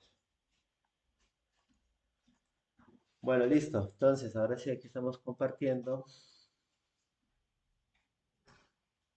Entonces, lo que yo les comentaba es que aquí en Mansan-B, en el GitHub, ustedes van a encontrar un proyecto que dice XML IoT. Sí, Mansan-B, XML IoT. Y ustedes pueden clonar ese repositorio. Entonces aquí está la forma de clonar el repositorio. Ustedes lo que hacen es abrir el Visual Studio Code, ¿sí? Y abren, después de que lo clonen desde Code, ¿sí? Ustedes van a ver este proyectico, ¿sí? Ese es el proyectico que ustedes van a ver. Y aquí en el XXML, yo lo que hice fue crear de este de XML que tengo acá, creé una copia. Sí, eso fue lo que hice. Creé una copia de este XML y con la copia que yo tengo aquí, ya estoy empezando a definir cómo va a quedar esto con respecto al diseño que se hizo en el Jamboard. ¿Sí? Entonces, vamos a mirar ahora el Jamboard que tenemos acá. Entonces, aquí en el Jamboard dijimos que teníamos un identificador que era el IP de la estufa inteligente, ¿cierto? Entonces, aquí lo que yo coloco es objeto IoT, ID, y coloco el mismo IP. Ahí es donde vamos. Gateway, propiedades, viene el nombre, ¿sí?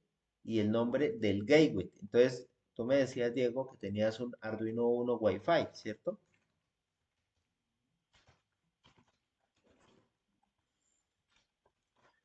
Ese sería el nombre allí, ¿sí? O podría ser Arduino 1 y el modelo es, no sé cuál sea el modelo, pero yo le voy a colocar así, pero la idea es que uno le coloca ya pues las especificaciones como es. El fabricante, Arduino, ¿sí? Entonces ya estamos colocando metadatos, ya estamos empezando a guardar metainformación, ¿sí? ¿Cuál recurso? Entonces, miremos acá. El recurso, yo tengo sensores. Tengo un sensor de temperatura. Obviamente, el sensor de temperatura aquí para la estufa va a ser un sensor de tipo industrial, ¿sí? Pues no puede ser un LM35 o un TMP36 porque esos creo que su rango de operación es hasta 40 grados o 60 grados, no recuerdo bien, habría que mirar las especificaciones, ¿sí?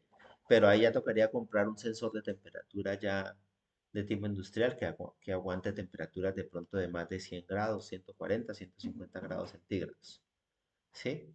Entonces, ese sensor, ese sería el tipo, es un sensor, ¿sí? La señal es análoga, el voltaje inicial cero, el rango final eh,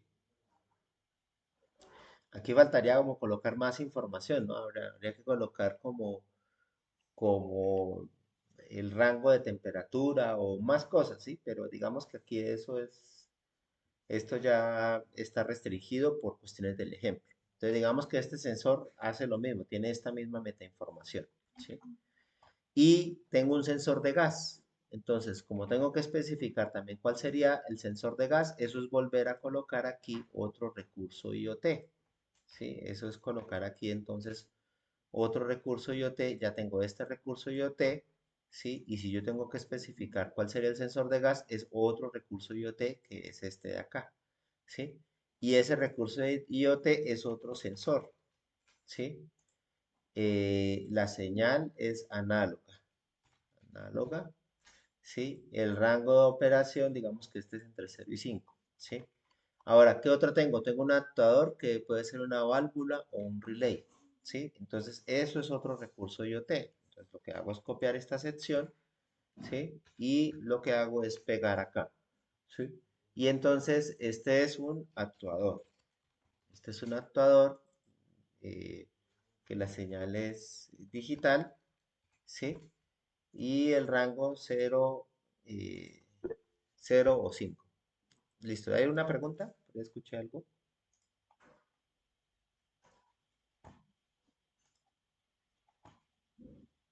¿Alguno tiene alguna pregunta?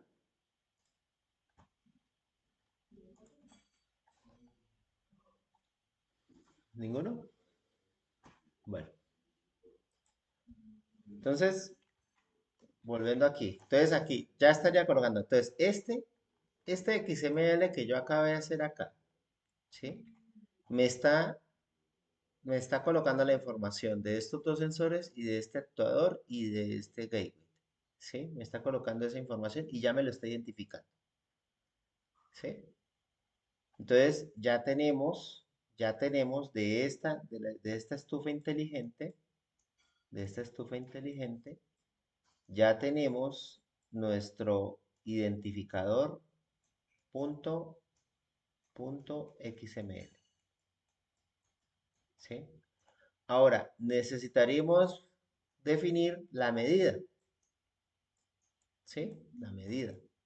Entonces, esta medida punto XML, ¿sí?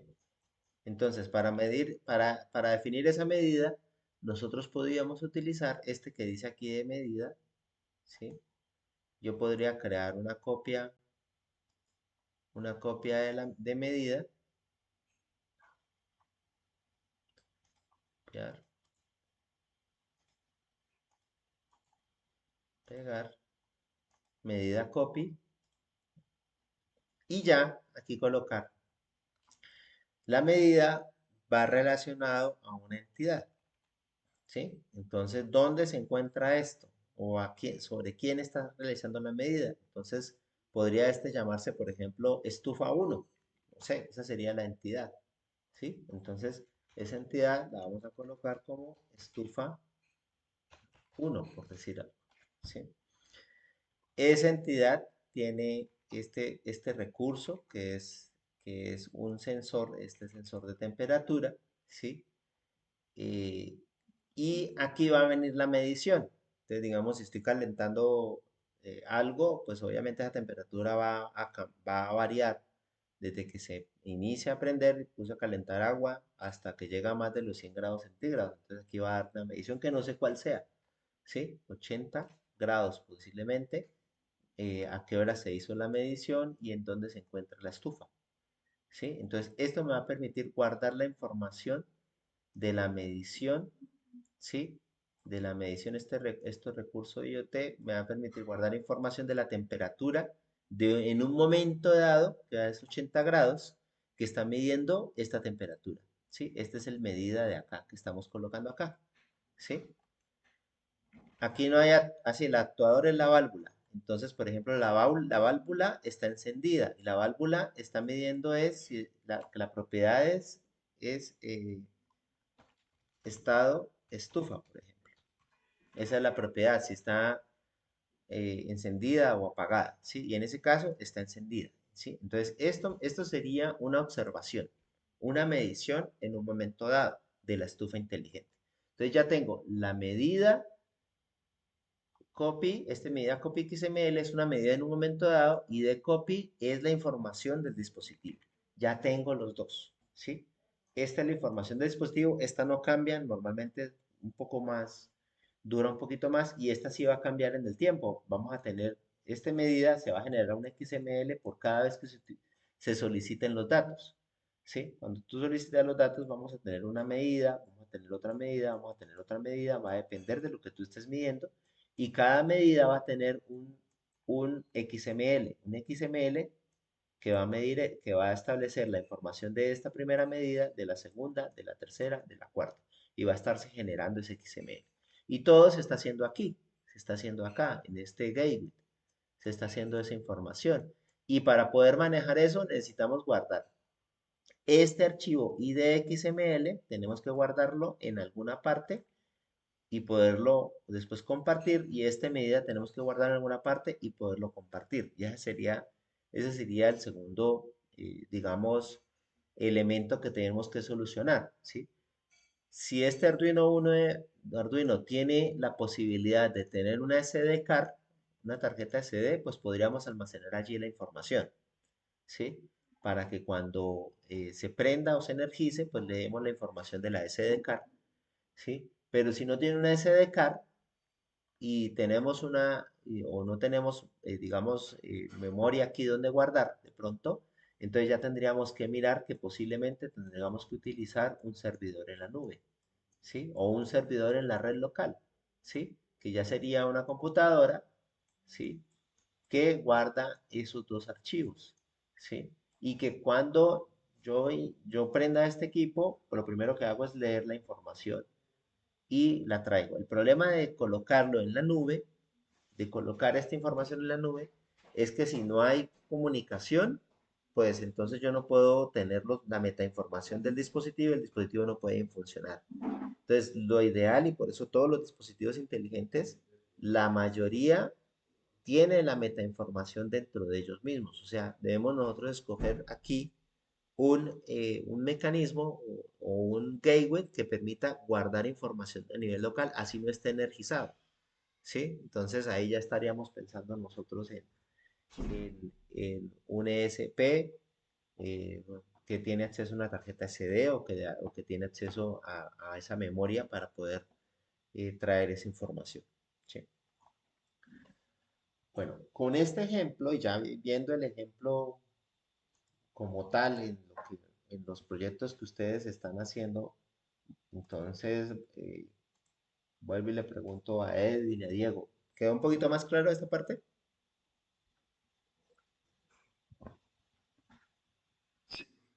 Sí. Danilo, dime Danilo.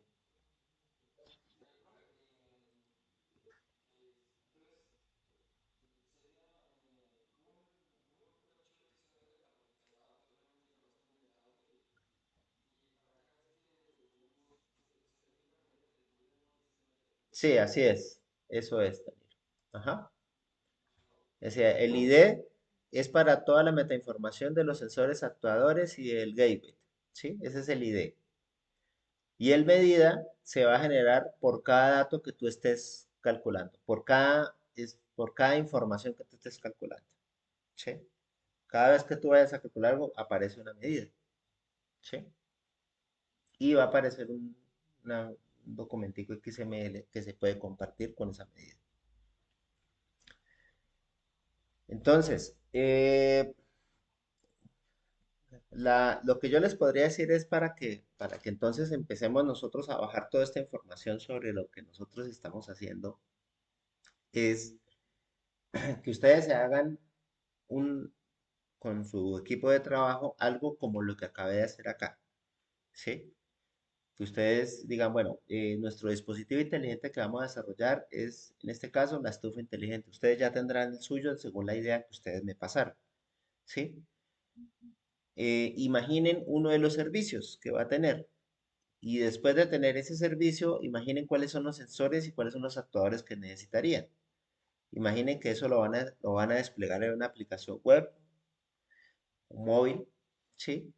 Y cuando hagan este ejercicio, entonces ya pueden ustedes tomar su propio ID y su propia medida y configurarlo. Incluso pueden ustedes ampliar un poquito más. Y esa es la idea, que ustedes después amplíen un poquito más la información que hay aquí. No solamente hablemos del nombre, modelo, fabricante, sino que ustedes puedan meterle otra propiedad acá o puedan meterle otra información acá. ¿Sí? Entonces, la idea sería que ustedes que hiciéramos un tallercito, eh, se reúnan en equipos ustedes, se sienten y hagan el mismo ejemplo que yo acabé de hacer acá. ¿Sí? El mismo ejemplo, bajen el gateway y creen su ID y creen su medida, ¿sí? Y eso lo comiencen a trabajar, porque así van a empezar ustedes a bajar su propio proyecto, van a empezar a bajarlo y van a empezar a darse cuenta cómo el proyecto de ustedes va a empezar a cristalizarse, ¿de acuerdo? Entonces, para que esta semana le trabajemos, no, esta semana no, porque es que no tenemos semanas.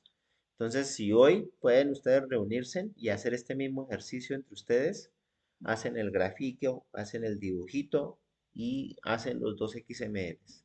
¿Listo? Y ya el miércoles podríamos sentarnos y de pronto yo hacerles esa primera revisión. Si pueden no hacerlo con un solo servicio, sino si ustedes pueden imaginarse los dos o tres servicios que van a hacer y de una vez especificar cuál va a ser todo el ID y cuál va a ser la medida, genial, genial, ¿sí? Entonces, y ya, me lo muestran el miércoles, van a la oficina, me lo muestran el miércoles y yo le doy la realimentación sobre eso. ¿Listo? ¿Quedó entendido? De todas maneras, vamos a ver si yo les coloco eso en una información allí en la página web bien específica para que ustedes lo puedan consultar ahí.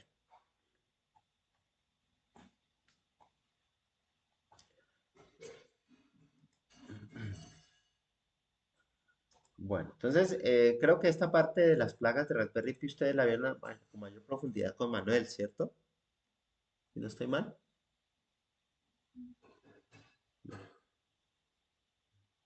Con Manuel ustedes vieron como la información de las placas, o no se acuerdan.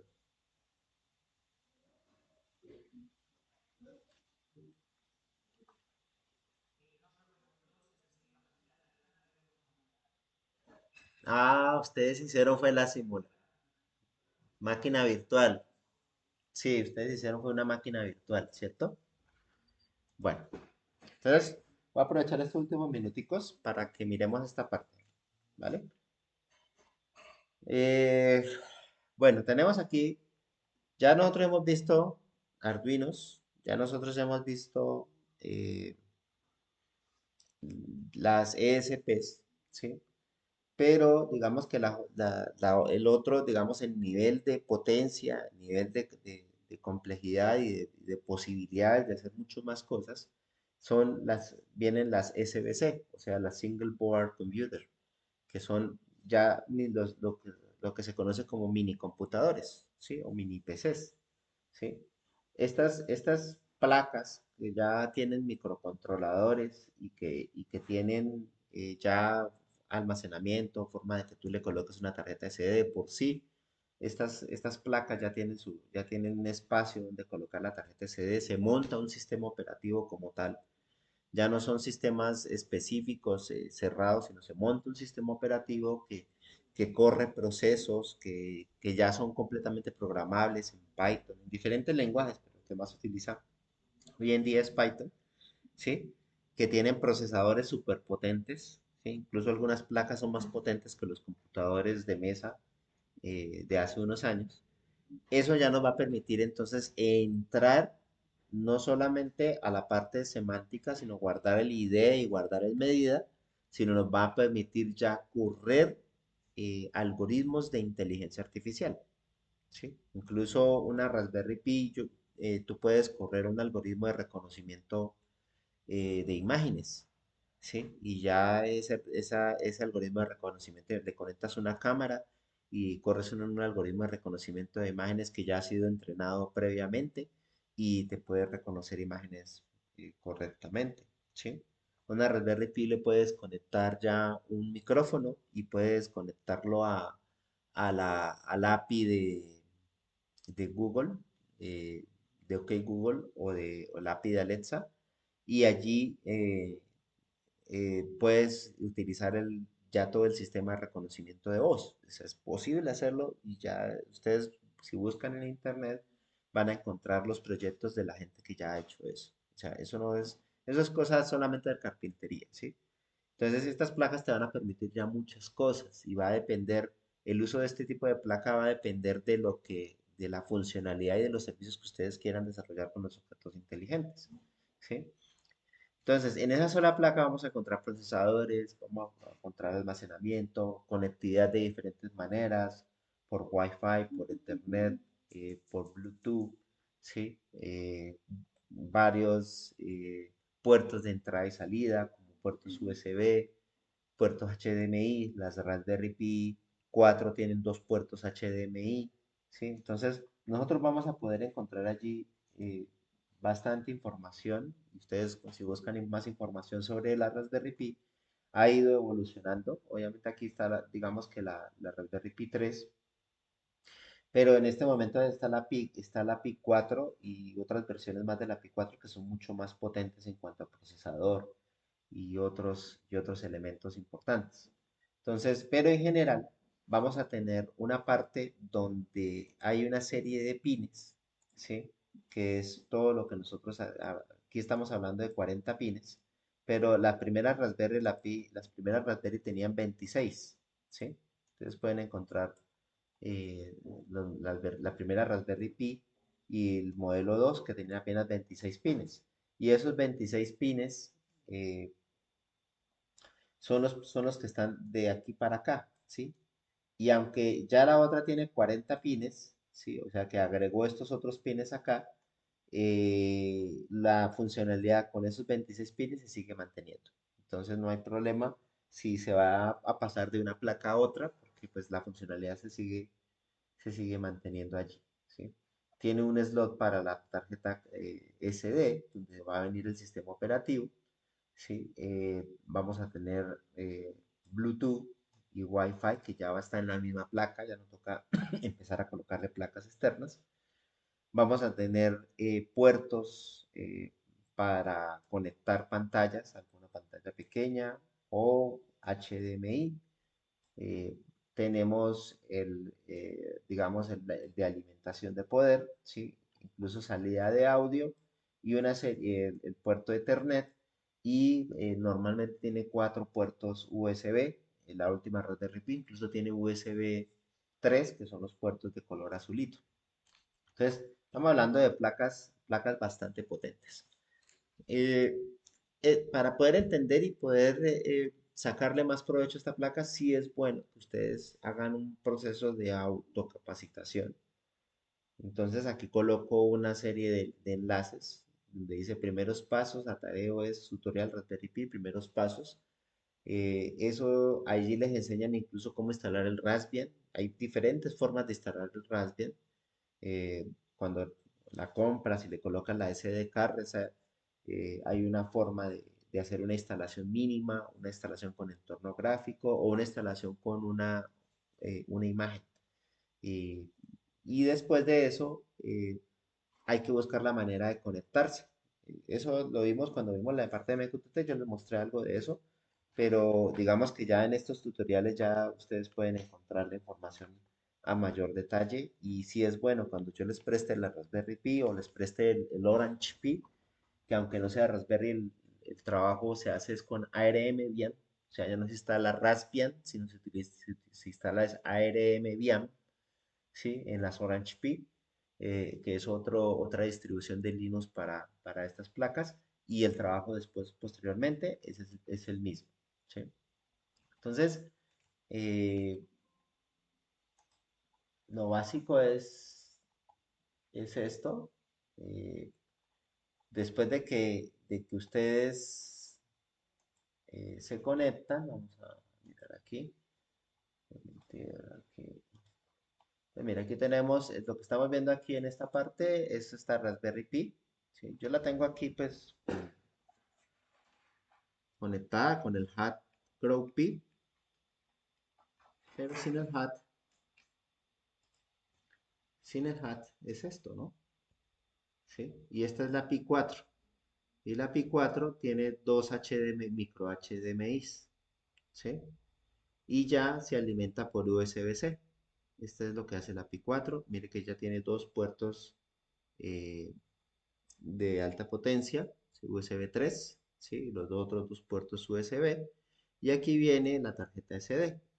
Lo importante aquí en la parte de la tarjeta SD es que ojalá ustedes pudieran conseguir una tarjeta SD, digamos, de alta velocidad, porque si esta es una tarjeta SD Ultra, es Ultra, ¿sí? Porque recuerden que dependiendo de la velocidad que, como todo lo va a hacer sobre la tarjeta SD, de la velocidad que ella tenga, pues va a ser un cuello de botella al momento de colocar la programación allí. Entonces, la idea es que eso no se convierta en un cuello de botella al momento de colocar la programación allí. Entonces, lo ideal es utilizar un ultraciclo, una SD normal, pues normal. Aunque el sistema operativo se puede instalar con 8 gigabytes, lo ideal es que sea de 16 para arriba. Si tiene colocan una tarjeta de 16 para arriba, pues va a funcionar muchísimo mejor. ¿Sí? Entonces, ahí están los tutoriales. En esos dos enlaces que les di, están los tutoriales de cómo trabajar, pero yo les voy a habilitar aquí en el curso, les voy a habilitar el taller 5, ¿sí? Aquí activar edición, y aquí en el taller 5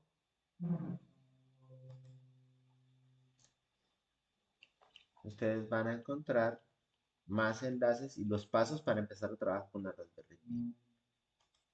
Editar, mostrar. ¿Sí? Entonces aquí ya está, talleres, conceptos básicos de IoT, taller 5 Raspberry Pi, instalación, Grow Pi. Entonces cuando ustedes lo abran, van a abrir esto. ¿Sí? ¿Sí? Y aquí es cómo instalar Raspbian en la Raspberry Pi. ¿Sí? Entonces aquí los va a llevar a un tutorial de cómo hacer esa instalación. Entonces el miércoles que vengan, yo les presto con mucho gusto la Raspberry Pi. Ya casi, ya todas tienen instalado el Raspbian, así que si no quieren hacer esta instalación, pues no lo hagan.